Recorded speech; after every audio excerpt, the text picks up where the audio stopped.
And welcome boys and girls. साल 2014 के take गुरु के आखिरी एपिसोड में आपका स्वागत है। और ये साल का वो वक्त होता है जब हम सब रिवाइंड मोड में आ जाते हैं। ये याद करने लगते हैं कि यार ये साल ऐसा था, ये फ़ोन लॉन्च हुआ था, ये टैबलेट लॉन्च हुआ था, ये कंप्यूटर लॉन्च हुआ था, इसमें ये चीज़ अच्छी थी, इसमें वो चीज़ बुरी थी और इसमें ये चीज़ बहुत ही ज़्यादा फैंटास्टिक थी। तो वेल टेक गुरु, ये आज का जो एपिसोड है ये नॉर्मल टेक गुरु का एपिसोड नहीं है, क्योंकि ये है टेक गुरु रिवाइंड।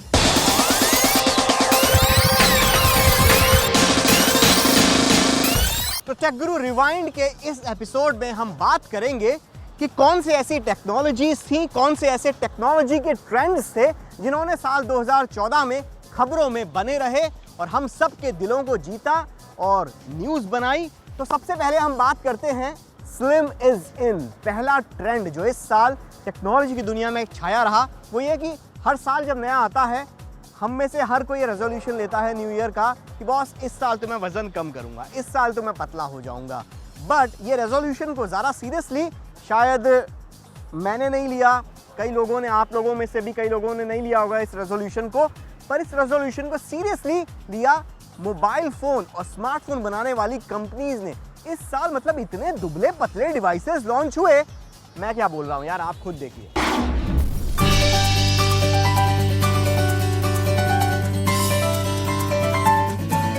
साल 2014 में गैजेट्स को साइज 0 फिगर पाने का बुखार चढ़ा हुआ है। इस साल लॉन्च होने वाले गैजेट स्लिम से स्लिमेस्ट होते गए। शुरुआत जियोनी ने अपने E-Life S5.5 स्मार्टफोन से की, जो महज 5.5 mm ही पतला था।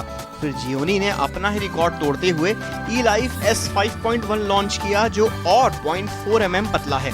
पर यह स्लिम पिल खाने वाली जियोनी के अलावा भी कई कंपनियां हैं। एप्पल के नए iPhone 6 और iPad Air 2 को ही लीजिए, जहां ये दोनों ही डिवाइसेस फीचर्स के मामले में अपने पिछले वर्जन से और बड़े हुए हैं, वहीं स्लिमनेस के मामले में अब तक के सबसे पतले आईफोन और iPad हैं। इनफैक्ट iPad Air 2 तो अब तक का सबसे स्लिम टैबलेट कंप्यूटर है।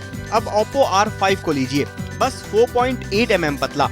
ये स्मार्टफोन अक्टूबर के महीने तक सबसे स्लिमेस्ट स्मार्टफोन था, पर बस महीने भर बाद ही नई चाइनीज कंपनी Vivo ने अपना X5 Max बाजार में उतार दिया, जो सिर्फ 4.75 mm पतला है।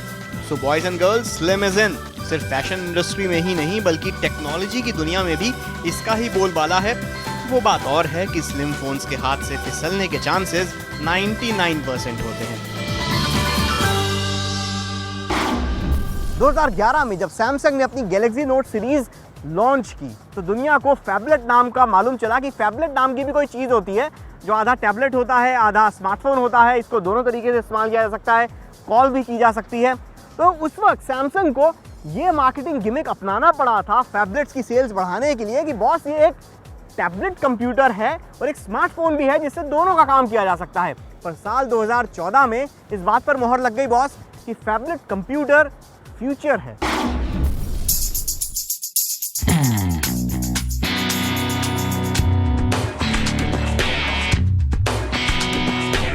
साल 2014 याद रहेगा इस बात के लिए कि फाइनली ये साबित हो गया कि किसी भी स्मार्टफोन कंपनी के पोर्टफोलियो के लिए फैबलेट बेहद जरूरी होता है, फिर चाहे वो कंपनी एप्पल ही क्यों ना हो।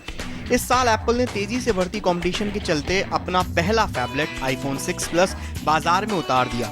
मरता क्या ना करता, एप्पल को स्मार्टफोन बिजनेस में अपने मार्केट को बचाने के लिए ये कदम उठाना ही पड़ा। 5.5 इंच की स्क्रीन साइज वाला iPhone 6 Plus एप्पल का अब तक का सबसे पावरफुल आईफोन है, पर बेचारे को कंपटीशन से लेट कमर होने के ताने सुनने पड़े। और तो और बेचारे iPhone 6 Plus को बैंड गेट के कारण काफी बदनामी भी झेलनी पड़ी। Oh no!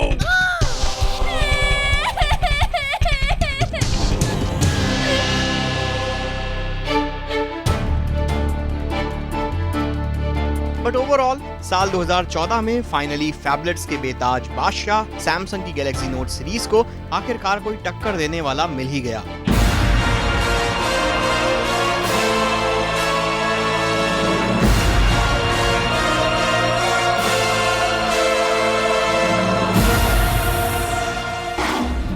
साल 2014 फैबलेट्स के नाम तो रहा ही, पर ये जो साल है 2014, इसने एक ऐसी नई कंपटीशन दो अलग अलग कंपनीज के बीच में स्टार्ट कर दी है जिसका मुकाबला आने वाले दिनों में 2015, 2016, 17, 18, 19, 20 जाने कब तक चलता रहेगा, और वो ये कि अब तक फैबलेट्स के मामले में गैलेक्सी नोट सीरीज़ के जो डिवाइसेस थे वो बेताज बादशाह हुआ करते थे। उनको कंपटीशन देने के लिए कोई सोचता भी नहीं था, और जो देने की सोचते भी थे वो मुंह की खा जाते थे। अब चूंकि एप्पल ने अपना आईफोन 6 प्लस लॉन्च कर दिया है, और वो भी गैलेक्सी नोट 4 से कई मायने में, हर मायने में एकदम टक्कर देने के काबिल है, तो ऐसे में इन दोनों के बीच में जो कंपटीशन आने वाले और सालों में और ज़्यादा गहरी होती जाएगी, इसमें बहुत ज़्यादा मज़ा आएगा हम सभी लोगों को। पर एक और जंग जो इस साल की शुरुआत में स्टार्ट हुई थी और इस साल के अंत तक उसमें थोड़ा बहुत फैसला आना शुरू हो गया है, वो जंग थी प्लेस्टेशन 4 वर्सेस एक्सबॉक्स वन, यानी कि नेक्स्ट जनरेशन गेमिंग कंसोल्स की। और इसमें जहां तक एक साल गुजर चुका है लगभग, तो पता तो ये चल रहा है कि साल 2014 तो जिसके नाम रहा वो था सोनी का प्लेस्टेशन 4।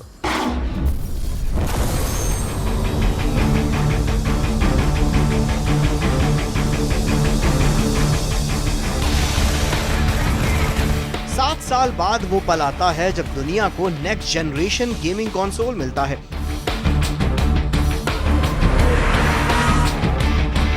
दो 2007 के बाद इस साल दुनिया भर के गेमर्स का इंतजार खत्म हुआ और गेमिंग कंसोल्स के अगले अवतार प्लेस्टेशन 4 और एक्सबॉक्स वन ने इस धरती पर अपने कदम रखे।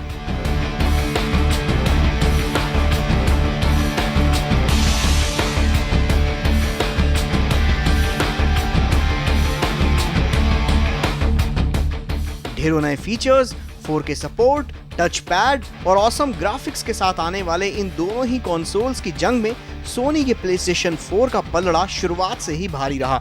और साल 2014 अगर किसी गेमिंग कंसोल के नाम रहा तो वो है प्लेस्टेशन 4।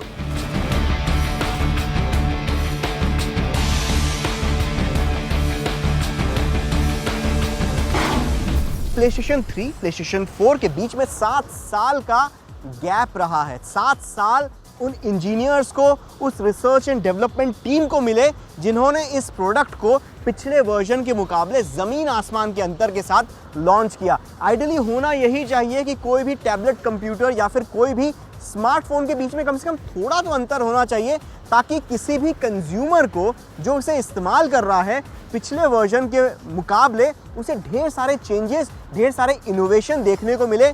पर मोबाइल फ़ोन्स के बारे में कहते हैं ना कि यार 1-1.5 साल में दिल भर जाता है, इसीलिए बेचारी कंपनीज भी मजबूर हैं कि हर साल, हर 6 महीने, हर 2 महीने में नए स्मार्टफोन्स लॉन्च होते जाते हैं और इनोवेशन की कमी होती जाती है। और इनोवेशन की जो कमी है यही एक बहुत बड़ा ट्रेंड है जो साल 2014 में छाया रहा। ओवरऑल 2014 एक ऐसा साल है जो स्मार्टफोन्स के मामले में खासतौर पर फ्लैगशिप डिवाइसेस की अगर बात करें तो थोड़ा ढीला ढाला ही रहा। साल भर में एक भी ऐसा फ्लैगशिप डिवाइस नहीं लॉन्च हुआ जो कुछ अलग हो, जरा हटके हो, या उसमें कुछ ऐसा हो जो इनोवेशन के नजरिए से कुछ छाप छोड़ के जाए। फिर चाहे वो सैमसंग का गैलेक्सी S5 हो या सोनी का Xperia Z3 या एप्पल का आईफोन 6, इन सभी फ्लैगशिप डिवाइसेस से उम्मीदें तो ज्यादा थी, पर ये डिवाइसेस महज इंक्रीमेंटल चेंजेस के अलावा और कुछ भी एक्स्ट्रा ऑफर नहीं कर पाए।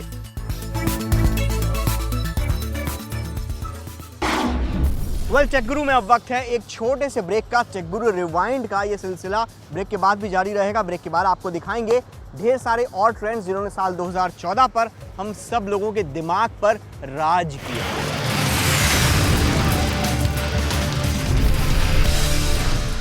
वेलकम बैक, आप देख रहे हैं टेक गुरु रिवाइंड, जहां आज के इस एपिसोड में हम बात कर रहे हैं साल 2014 के उन पलों को जिन्होंने इस साल टेक्नोलॉजी की दुनिया में तहलका मचा दिया, जो शायद अगले सालों तक भी हम लोगों को याद में रहेंगी। और अब बात करते हैं 2014 के पहले टेक गुरु के एपिसोड में, जहां पर हमने एक चीज को प्रेडिक्ट किया था कि साल 2014 में चाइनीज कंपनीज काफी राज करेंगी, क्योंकि इस साल की शुरुआत में बेसिकली टॉप 5 कंपनीज में से 3 कंपनीज चाइना से थी। और ये ट्रेंड 2014 में भी कंटिन्यू रहा और चाइनीज स्मार्टफोन्स ने ना सिर्फ अच्छे डिवाइसेस लॉन्च करके लोगों के बीच अपना परसेप्शन बदलवाया, बल्कि साथ में अपनी नई मार्केटिंग स्ट्रेटजीज के साथ भी पूरे बाजार के ऊपर अपना कब्जा जमाने की कोशिश की। चले तो चांद तक और ना चले तो रात तक। इस तरह के मुहावरों से मशहूर चाइनीज कंपनीज ने इस साल बड़ी टेक कंपनीज पर इस तरह से धावा बोला कि अपनी सेल्स की उड़ान को जमीन से आसमान तक ले गई। कंपटीशन को तोड़ते हुए Xiaomi और OnePlus One जैसी कंपनियों ने जबरदस्त फीचर्स वाले फोन्स सस्ते दाम पर बेचे और स्मार्टफोन मार्केट के सारे रूल्स बदल दिए। Xiaomi Mi 3 और OnePlus One के स्पेसिफिकेशंस वाला फ्लैगशिप स्मार्टफोन पिछले साल तक 35 से 40 हजार रुपए का बिक रहा था। वहीं इस साल सिमिलर स्पेसिफिकेशंस वाले फोन्स लगभग उसके आधे से भी कम दाम में बिक रहे हैं। इसके अलावा चाइनीज स्मार्टफोन्स ने अपने यूनिक मार्केटिंग स्टाइल से भी काफी नंबर कमाए, चाहे वो फीचर्स से packed flagship killer OnePlus One के इनवाइट सिस्टम की बात हो या फिर Xiaomi के फ्लैश सेल्स की। चाइनीज कंपनीज ने इस साल खबरों का बाजार हर दम गर्म ही रखा।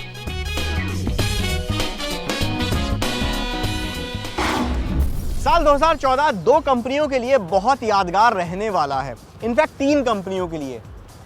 एक कंपनी जिसने दुनिया को उसका सबसे पहला मोबाइल फोन दिया, मैं बात कर रहा हूं मोटोरोला की।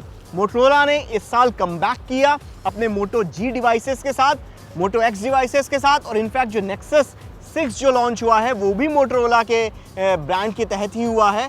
तो मोटोरोला ने जहां एक तरफ वो कंपनी खत्म हो गई थी, उसका नामो निशान मिट गया था, उस कंपनी ने एक बार फिर से अपनी वापसी की है और दुनिया को दिखा दिया है कि बॉस हम ही ने पहला मोबाइल फोन इस दुनिया को दिया था। दूसरी जो कंपनी की मैं बात करूंगा वो है नोकिया। एक ज़माने में नंबर 1 मोबाइल फ़ोन मेकर हुआ करती थी और ये साल नोकिया ने ऐसा पल देखा कि अब नोकिया का नामो निशान मोबाइल फ़ोन के बिजनेस से हट चुका है। अब जो लूमिया डिवाइसेस आ रहे हैं वो नोकिया लूमिया नहीं बल्कि माइक्रोसॉफ्ट लूमिया के नाम से बाजार में बेचे जा रहे हैं। तो नोकिया का डाउनफॉल हुआ इस साल में, मोटोरोला ऊपर आया और साथ में एक कंपनी ने सबको सरप्राइज किया साल के खत्म होते होते। मैं बात कर रहा हूं ब्लैकबेरी की। एक ज़माने में नंबर 1 स्मार्टफोन कंपनी हुआ करती थी, उसने बेसिकली फ़ोन को स्मार्ट बनाया था। सबसे पहले स्मार्टफोन्स ब्लैकबेरी के थे। अभी इस साल की शुरुआत तक कंपनी के बिकने की बातें हो रही थी, पर इस साल कंपनी ने सरप्राइज प्रॉफिट कमाया है बॉस।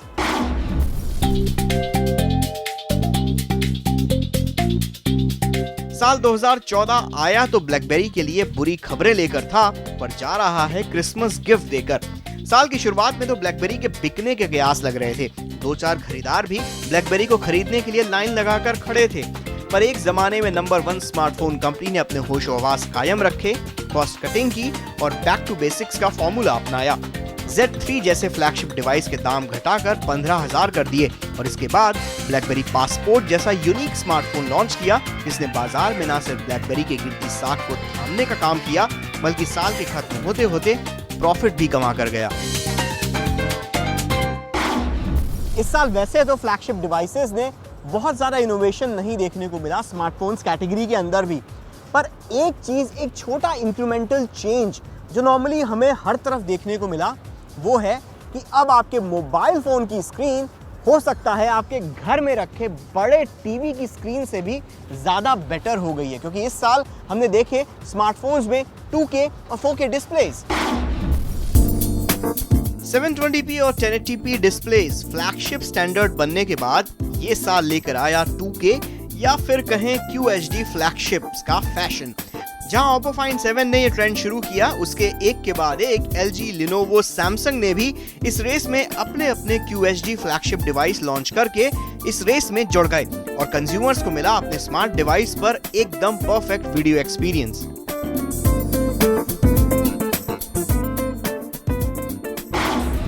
टेक गुरु रिवाइंड में अब वक्त है एक छोटे से ब्रेक का। कम राइट बैक।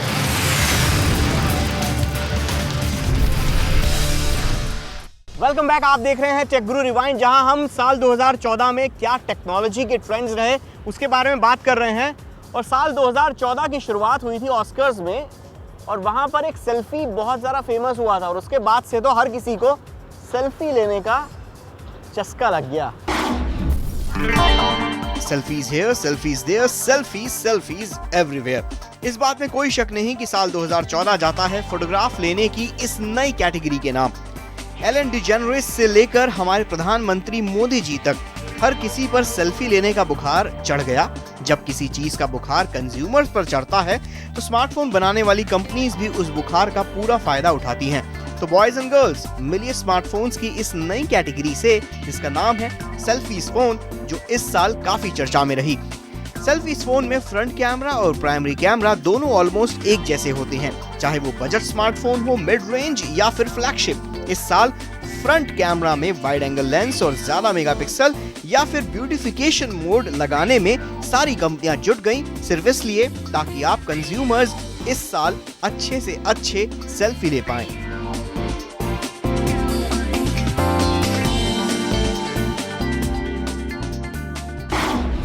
इस साल कंप्यूटिंग की दुनिया में भी काफी इंप्रूवमेंट्स हुए और एक इंप्रूवमेंट देखने को मिला, वो था इंटेल के कोर एम प्रोसेसर्स का। कंप्यूटिंग की दुनिया में इस साल वैसे तो कई इनोवेशन हुए जिसमें इंटरनेट ऑफ थिंग्स से जुड़े भी कई इंप्रूवमेंट्स थे, पर हमें इंटेल के कोर एम प्रोसेसर खास तौर पर पसंद आए। इंटेल कोर एम प्रोसेसर्स की सबसे अच्छी बात उसकी फ्यूचरिस्टिक अप्रोच है। ये प्रोसेसर्स खास तौर पर स्लिम डिवाइसेस को ध्यान में रखकर डिजाइन किए गए हैं, वो भी परफॉर्मेंस को इग्नोर किए बगैर। इंटेल कोर एम प्रोसेसर इतने छोटे, इतने कॉम्पैक्ट हैं कि स्लिम से स्लिम फॉर्म फैक्टर में भी फिट हो जाते हैं। और सबसे अच्छी बात यह कि इंटेल कोर एम प्रोसेसर्स को डिजाइन इस तरह से किया गया है कि ये बहुत ज्यादा हीट जनरेट नहीं करते, जिससे डिवाइस में अलग से फैन लगाने की जरूरत ही नहीं पड़ती। कुल मिलाकर इंटेल कोर एम प्रोसेसर्स ने हाइब्रिड कंप्यूटर्स के लिए रास्ता खोल दिया है, जिससे पोर्टेबल फॉर्म फैक्टर में आपको डेस्कटॉप जैसी परफॉर्मेंस मिल सके। तो इंटेल एडिसन और कोर एम, इसको 2014 में फुल मार्क्स मिलने चाहिए और साल 2014 में ये एक बहुत बड़ा माइलस्टोन माना जाएगा। और अगले साल जो CES होने वाला है उसमें इंटेल कीनोट कर रहा है, तो ये देखना बहुत ज़्यादा दिलचस्प होगा कि इंटेल क्या अनाउंसमेंट करता है उस कीनोट में CES 2015 में। अब जाते हैं अपनी आखिरी कैटेगरी पर, जो है सोशल मीडिया। भाई, सोशल मीडिया की ताकत का हम सबको अंदाज़ा था, पर अभी तक सोशल मीडिया हमारे पुराने बिछड़े दोस्तों को मिलाने का काम करता था, गर्लफ्रेंड से बातचीत करने में मदद करता था, लोगों से जान पहचान बनाने में मदद करता था। पर इस साल सोशल मीडिया ने किंग मेकर का रोल प्ले किया।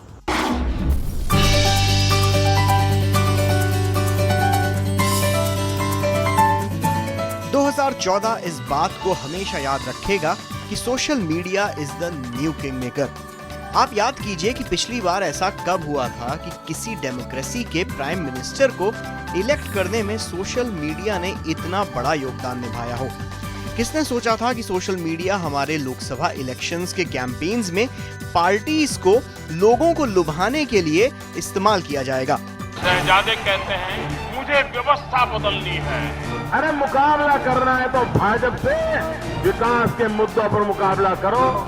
अब की बार मोदी सरकार वाले नारे आपको WhatsApp, Facebook, YouTube, Google Hangout हर जगह नजर आए और आखिरकार बन ही गई मोदी सरकार। और इसका बहुत बड़ा श्रेय जाता है सोशल मीडिया पर एक्सेसिव कैंपेन का।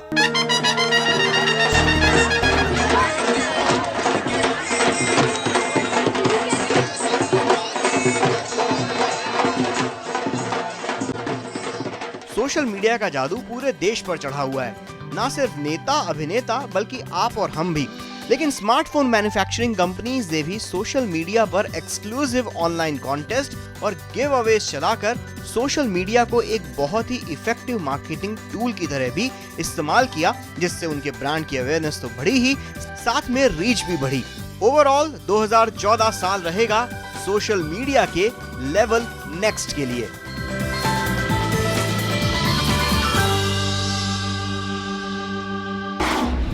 चलिए, टेकगुरु रिवाइंड में अभी के लिए बस इतना ही। हमने आज आपको 10 ऐसे टेक्नोलॉजी के ट्रेंड्स दिखाए जिन्होंने साल 2014 में हम सब के दिलो दिमाग के ऊपर राज किया था।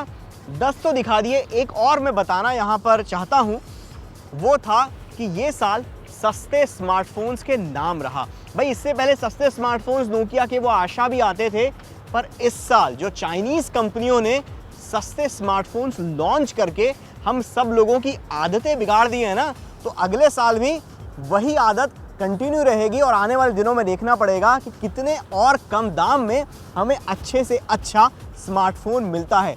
ऑन दिस नोट अभी के लिए बस इतना ही। अगले हफ्ते टेक गुरु में रिवाइंड नहीं होंगे, हम होंगे फॉरवर्ड, क्योंकि अगले हफ्ते हम बात करेंगे कुछ ऐसी टेक्नोलॉजीज की जो साल 2014 को बदल के रख सकती हैं। तो टेक गुरु में अभी के लिए बस इतना ही। आप हमें फॉलो कर सकते हैं ट्विटर, फेसबुक, इंस्टाग्राम, यूट्यूब, और उसके लिंक्स आपको यहाँ नीचे नजर आ ही रहे होंगे। तो अगले हफ्ते फिर मिलेंगे, तब तक के लिए stay connected and happy new year. और हाँ, ये 10 बताए थे, आपके दिमाग में कुछ और भी ट्रेंड्स हो तो प्लीज़ मेरे साथ शेयर कीजिएगा। Bye bye.